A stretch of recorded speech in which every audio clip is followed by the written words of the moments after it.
Hi there, I'm Construction Gamer. Today we're going to be discussing everything to do with signals. So I'm going to go through the basics of what a signal actually is, and then I'll go through later on some more complicated junction arrangements and how to signal those correctly. This video will be fully timestamped, so if you want to skip forward to some more complicated topics, then you can do by clicking on the link in the description to the next portion of this video. But without further ado, let's discuss what a signal actually is. So a signal in basic terms is a traffic light. That's the best way to think of it. If a train is in a block section, the light will be red, and once that block section is free, the light will be green. Or, yeah, it takes a few seconds, but you can see there, it just goes red, green, and basically, if a block section is full, the light will be on red, and the train preceding it, so if coming through here, will not be able to proceed into that particular block section. That's true for the light signals, which become available after 1925, and the semaphore signals, which you will have before 1925. They all work on the same sort of principle: stop, go, block sections free, block sections not free. So you can see there it's in action basically. So that block section's free, so as soon as the train comes up to the semaphore signal lifts, which basically indicates that this train can proceed into the next block section. So that's what a signal is in the most basic terms. Now I just want to quickly discuss what a block section is, because you'll hear me discussing that quite a lot throughout this video. So a block section is basically any section of track between two sets of signals. So this got set of signals here, set of signals here, and basically this section is what you'd call a block section, and equally this one's a block section. So a block section is just any section of track between two sets of signals, or between any set of points and signals. So that's what I mean when I say block section. That's basically what that means. Okie dokie, so that's just some of the basics about what signals are and what a block section is. Now, in order to put some signals to work, I think the best way to demonstrate how to place signals and how to use them is to put them to work doing something useful. So I've got this single track section here. You can see I've got a train, currently one train, going between these two towns. Now what I want to do, this is a single track section here, I want to upgrade this, I want to put another train on. But if I put another train on here, what will happen is it'll just be a deadlock, and there'll be obviously the trains, they'll come here and they'll just sit in the middle and look at each other. The game won't allow that to happen, so what would happen is the train would just sit in the station and it wouldn't come out until there was some means of the two trains passing each other. So what we're going to do is we're going to put a passing loop in. This is like the very first thing you'll probably use signals for. So what we're going to do is we're just going to first of all look roughly where the middle of this track is, because basically we want the trains to be nice and spaced out, don't we? So we're going to find the middle of this, and then we're just going to put in a nice long block section. We don't want any catenary at the minute. Doesn't really matter in this particular instance, it just makes it easier to see the signals and things like that. So we're going to put this passing loop in. I'm not really going to talk about laying track, because I'm just talking about signalling in this video, so I'm just going to quickly do that. And then what we're going to do is we're going to click on this train icon here, this rail, and then on the third tab along you'll see signals. We've only got light signals available because we are past 1925, but the principle's exactly the same. So what we're going to do is we're going to left click on this path signal here, and then we're going to click on the track. Now if I just move the cursor left to right, you can see there I can position the signal on either side of the track. So you can see there I've just got that kind of tick where the cursor is. If I move it to the left, I can put it on that side. If I move it to the right, I can put it on that side. But before I place that signal, actually, I should probably explain about the one-way signals. So, one-way signals, it just basically does what it says on the tin. It only allows trains to go in one direction. So if I click one-way yes on this little panel here, the trains will only be able to go this way. If I click no, although there's an arrow on the screen there, if I just click that, you can see we've got a little icon with three kind of white dots or lights signals, but basically trains will be able to go. If I just click on this, let's get rid of this track. If I get rid of that and then bring the route back up again, you can see there we've got arrows going in both directions. Now if I get rid of this signal and then click yes on one way, you'll see here this will break the route. Yeah, you can see there we've got an exclamation.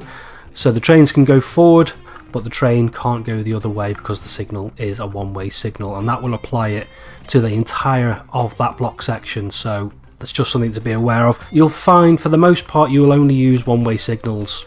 Two-way signals do have their place, but honestly it just makes things more complicated. It depends. If you later on have like a really complicated station throat or something that needs bi-directional working, which means the trains can go either way on the single section of track, then perhaps you'll start to use two-way signals then, but for the most part you'll be just using one-way signal. So you just want to click yes on one way, and then we're going to left click on the section of track, so we want our trains to be going in this direction. I'm doing the trains on the right hand side just because I know most of the viewers are not in the UK basically, so we're going to put it on the right hand side. You can see there I'm hovering over the right hand side track, and then I'm going to left click, place a signal down there, and you can see there automatically it started to force the train down that section of track there. And then what we're going to do is we're going to place another signal on this section here, so another one hovering over the right hand side rail, and then left click, and then we've got our signal in there, and then we've got a nice passing loop, which basically means we can put in another train. So if I buy another vehicle, doesn't really matter too much. I've just got these for ease of demonstration. So this is, what is it, line 1. And then if I just speed the game up a minute, you'll see here this train is going to be, actually this might be a good place where you might want to use a two-way signal. So if I go one way now, and then I just place it on that side there, this will should let the train out, but then the train will be held until the platform is clear. And basically what this means is trains can come back down into the depot if you need trains to go into the depot for any reason. So that might be one example where you might use a two-way signal basically. Let's wait for this train to get out of the way, and then we'll go over to the passing loop and I'll show you in operation. Okie dokie, so the first train has passed that passing loop now, and this train here has been allowed to go into the station. It's left the station, it's coming down this section of track, it's just following on from this train here, and you'll see what happens as soon as this train gets to this. So basically, talking about block sections, in theory this section here is an entire block section, this is a block section, and then this entire length here is a block section as well. So this is a 3-block section network basically. So what's going to happen is obviously the train has got to the end of the platform there. It's just a single platform there that's only accessible. So what's going to happen is the train is going to leave that, and then this train is going to be held here at the signal until that train has passed. This way is actually a really good way to space trains out, especially early on as well. So what you'll end up with is a nice equilibrium, so the trains should kind of pass each other in the passing loop basically. They won't come to a stop eventually if you've put the passing loop, you know, roughly in the middle, and this just means that your trains are nicely spaced out as well. So there we go, he's been released into that block section on his way to the station. So there we are, that is the most basic thing that you'll start doing. You'll put a passing loop in when you want to start putting more vehicles on. What if you want to put more vehicles on this single section? Now you could, in theory, 2-track all of this track, but that's quite expensive, especially early on when you haven't got much money. There is a cheaper way of doing that. So if I just pause, I'll let these trains get into their subsequent stations, I'll pause the game, and then what we'll do is we'll get rid of this passing loop here. Oh, that's one thing I didn't tell you either. I was supposed to tell you that at the start of the video. If you want to delete a signal, there are 2 ways of doing it. So you can either zoom out, and you can see this signal icon there. If you click on that, you can delete it, and then there's another way as well. So if I place the signal back again and we zoom in, press B to demolish on the keyboard, and then we hover over this icon here and then delete like that. So there is other ways to delete it. You can either zoom out and delete it from the icon, or delete it by zooming in and then hovering over it. Also, I didn't tell you about the other way to make these one way. So what you can do is, if you place a signal and you want it to be one way, you've accidentally just left it as 2-way, you don't have to delete the signal. If I zoom out, left click on the signal, you can see here it gives us the signal number, and then I can actually change that to a 1-way signal. And equally I can change it back to a 2-way signal if I want to, but we'll get rid of that for now. So yeah, should have told you that at the start of the video.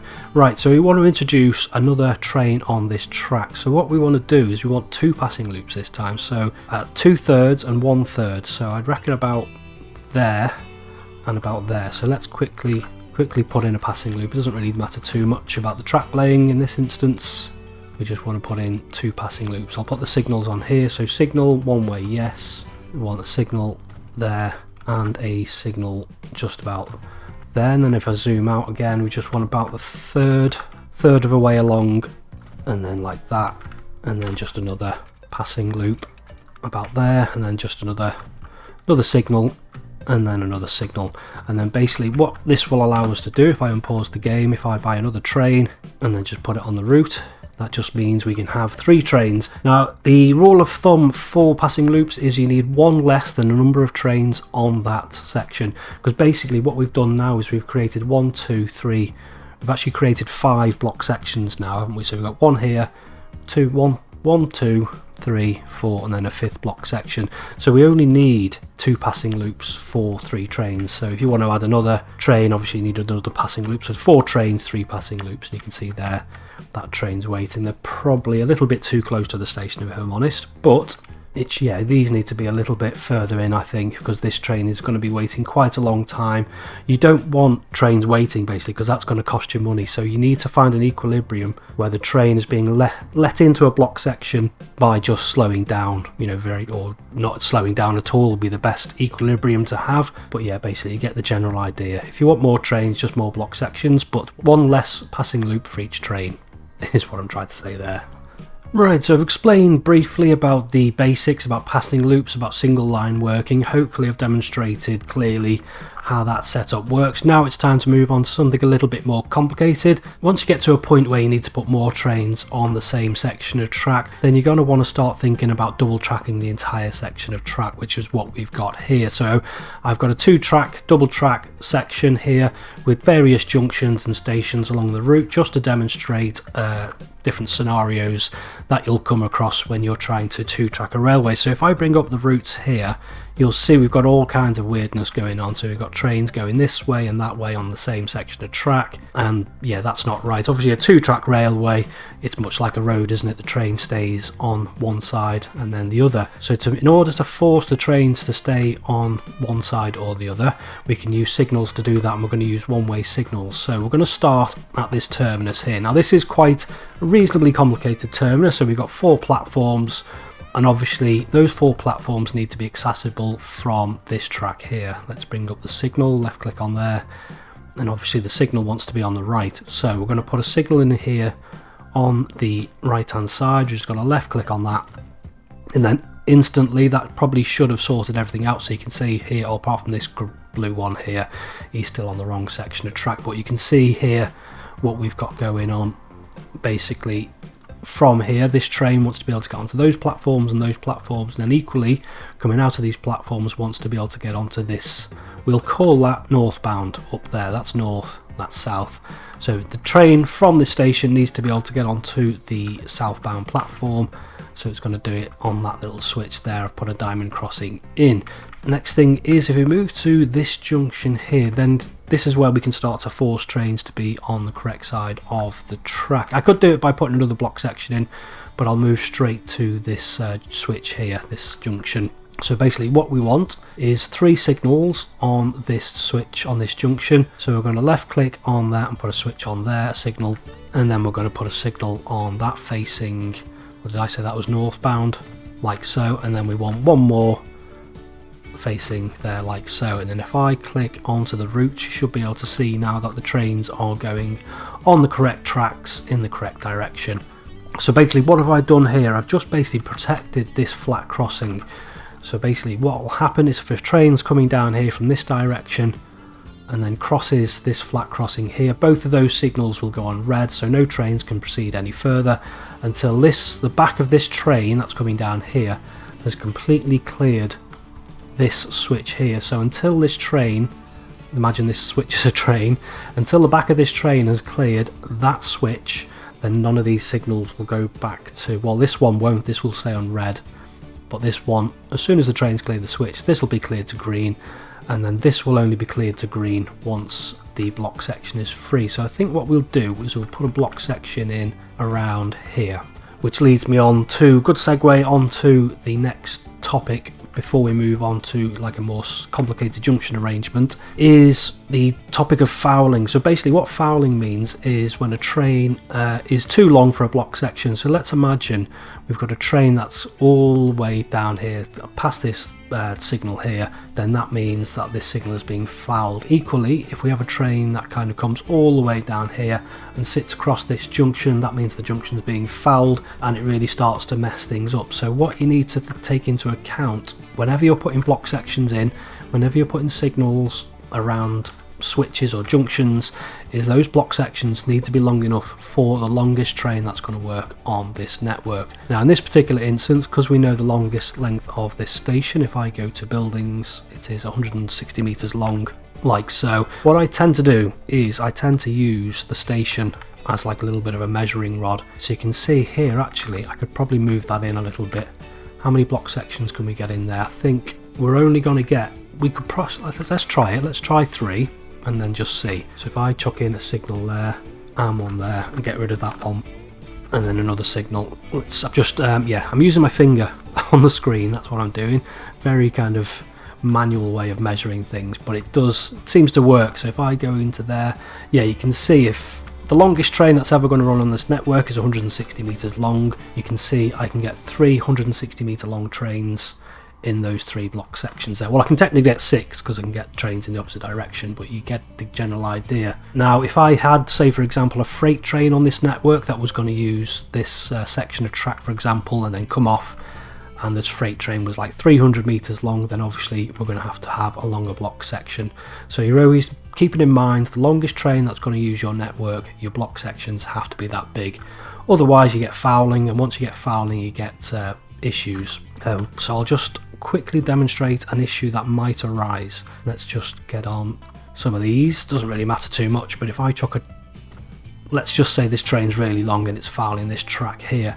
The front of the train's here stuck at the signal. I know it's on the opposite end of the track, but this is just a demonstration. But if a train was coming down here and wanted to go up here, obviously it couldn't, and then you'd have like a bit of a deadlock situation. And if you have lots of trains, so they've got a train here and a train here and then another train, then you can quickly get into a situation in which none of the trains can move. So that's why I always say, you know, just make sure your block sections are big enough for the longest train that's going to operate on your network. And you see it's relatively simple setup here, just got a couple of signals in each direction. You'll notice again I haven't put a signal on here in this direction, and again that's because you'd end up with a train sat across that junction there, and then you could have issues. So you don't want a signal on the end of your switch. Just leave that as is. The train, this signal here will go to green as soon as the back of the train has left that switch motor that you can just see just there.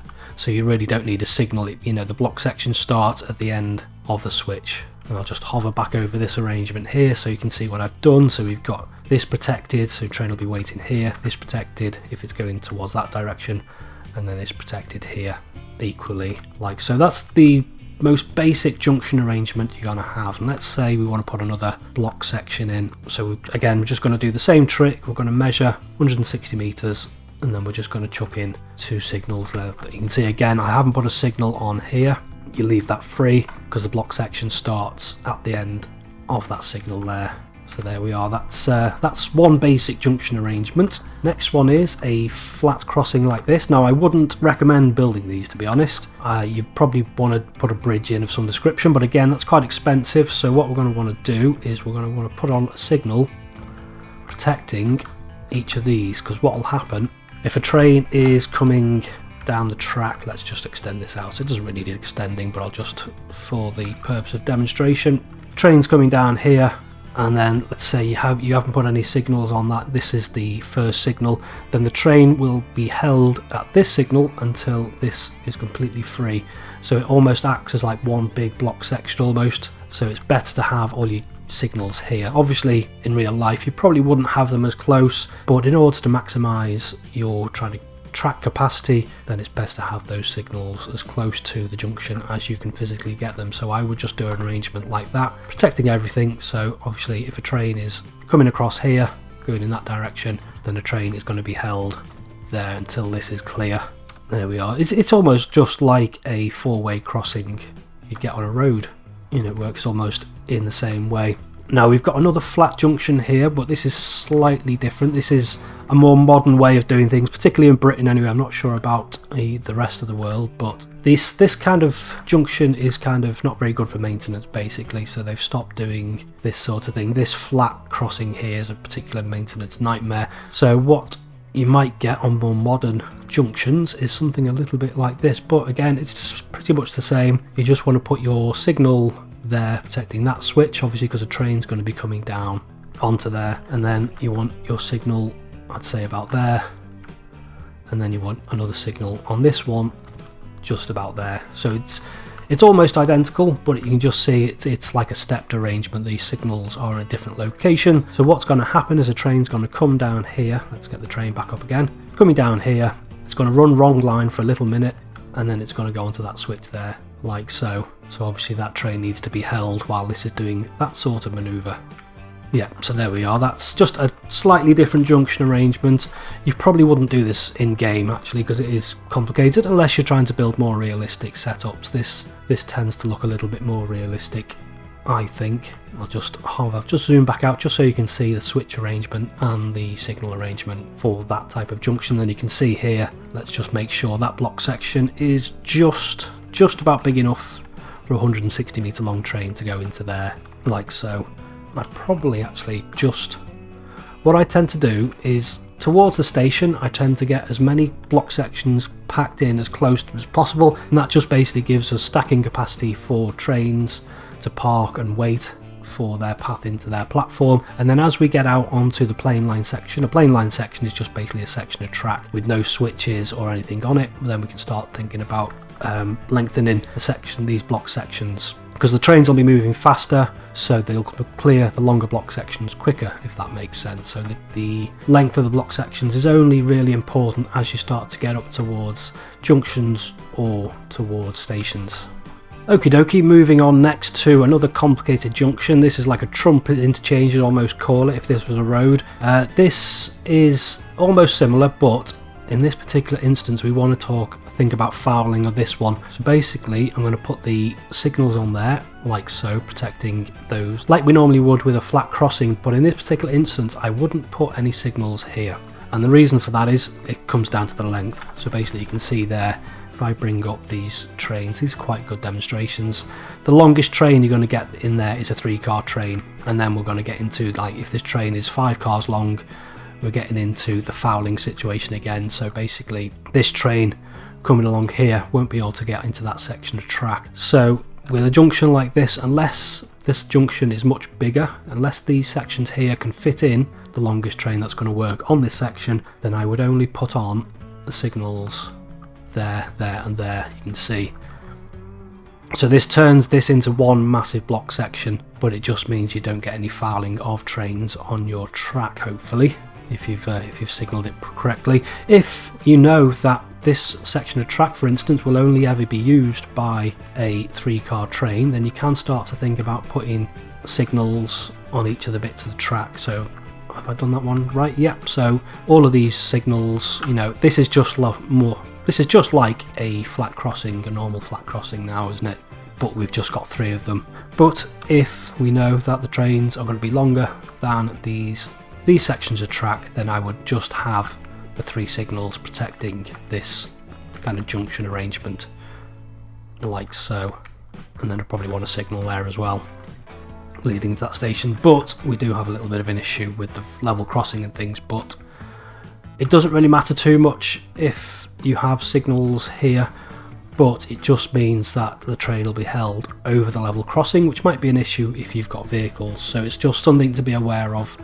I'm not sure actually if you put a signal there, if the train won't be held for vehicles basically. So you just need to be aware of level crossings. Don't put kind of signals like there, which means the train's going to be held over the top of the level crossing. I'll probably just get rid of the level crossing altogether, if I'm honest.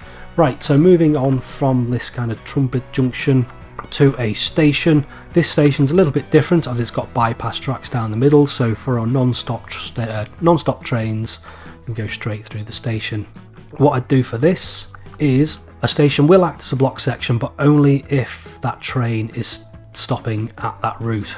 If the train is not stopping at the station, then it won't treat the station as a block section. I know that's a little bit of a counterintuitive way of thinking about things, but what I tend to do anyway is I tend to put signals on stations because it looks more realistic and it just helps kind of make things a little bit less complicated. So first one is, this is the stopping train. The train's going to be stopping at this platform here. This is the through track for express trains. We're going to put the signal about there. So this train hopefully should be held at this signal. If there's an express train coming down the track at high speed, then hopefully it should be released. Again, I'm not going to put a signal here because we just don't need one. But what I will do is on the approach into the station is I will put a signal there like so. So for the trains approaching the station, we want a signal just to kind of protect this block section, and then for trains leaving, we just want to stagger them like so, and then we're going to do the same on this end. So this is the platform which trains will be stopping at, and then this is the express train track like so, and then one there like so. So it just treats this station as a nice block section. Let's just see the routes. Are they all kind of going through the expresses? No, some are stopping on there.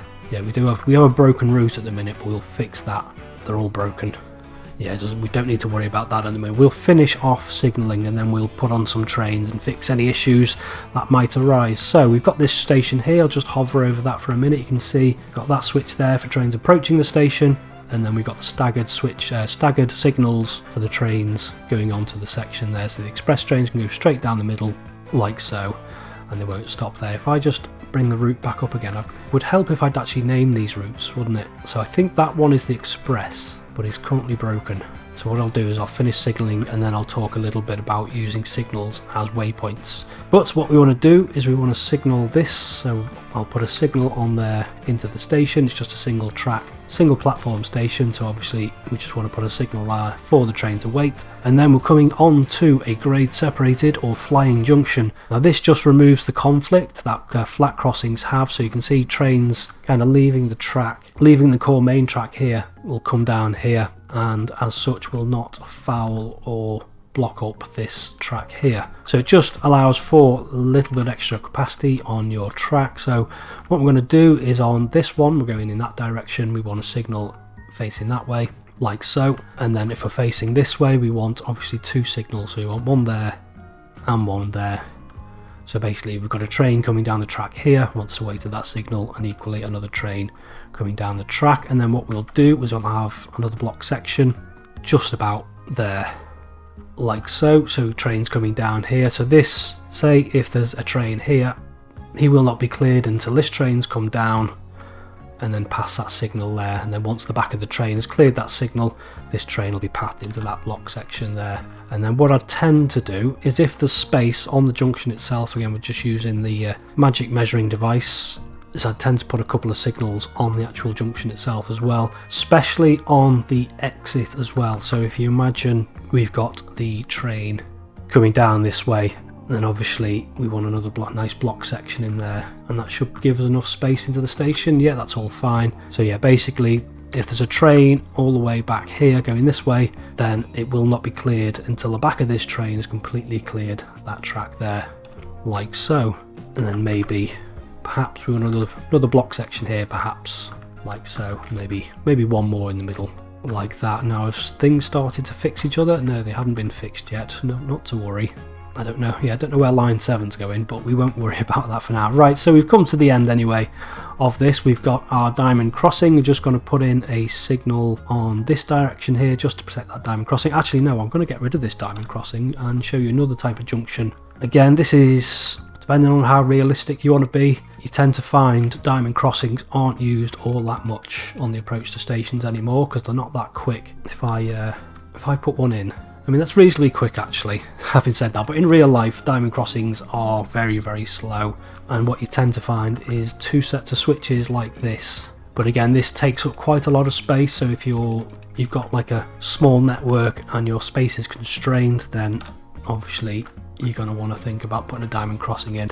Let's put in this in the correct orientation.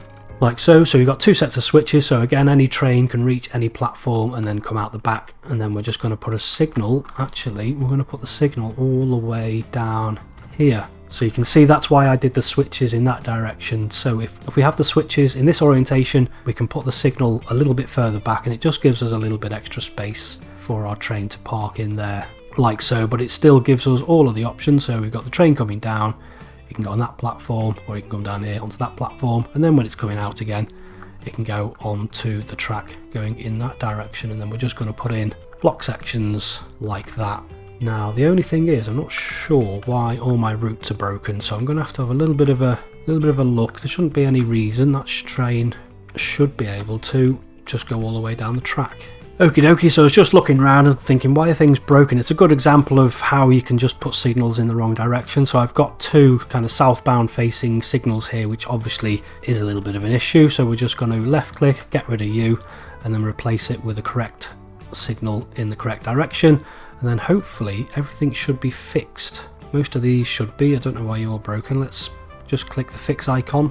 So you are stopping at the station. Yeah, that route was just going to the wrong station for some reason, but you can see here we've got all the nice pathing like so. The only thing is, this is quite a good demonstration actually. So I've got this bypass arrangement here with all the correct signalling and things like that. So we've got line 4, which also stops there. We did have a track, we did have a route that didn't stop at that track. Let's just put this back on. So if I get rid of these routes here, let's try that again. Right, so add station. It might do it automatically actually, and then onto that station there. It's trying to use that route. No, you want to force it onto a different platform. Let's have that on platform number 3, and then come to this end. I think that was probably the issue actually. It was probably on the wrong platform. Terminals, you want to be on, say, terminal 1, like so, and then maybe, yeah, this one's done it automatically. So you can see here the train's automatically going down the centre track. But let's say, for example, for some reason the game has pathed these trains into the actual platforms, even though they're not stopping at the platforms. What that will mean is the trains might get stuck behind a train that is stopping. So what we can do, just to make sure that isn't happening, let's just make sure which way. That's Evesham over there, that's Wisbech over there. So we've got the train, this one on the blue line, coming down this line here. What we can do is go add station, and then we can actually path it through the signal. And then equally coming out of Evesham, so this is Evesham going towards Wisbech, we're going to add a stop on that signal there, and that just forces it to go down that section of track. This is really good for fault finding actually. If you've got a really kind of complicated network, let's say, on a really long route, and you're finding that you just can't see where the issue is, what I tend to do is, what I will do, let's say we're working down here, let's say it gets to this signal but it won't go any further.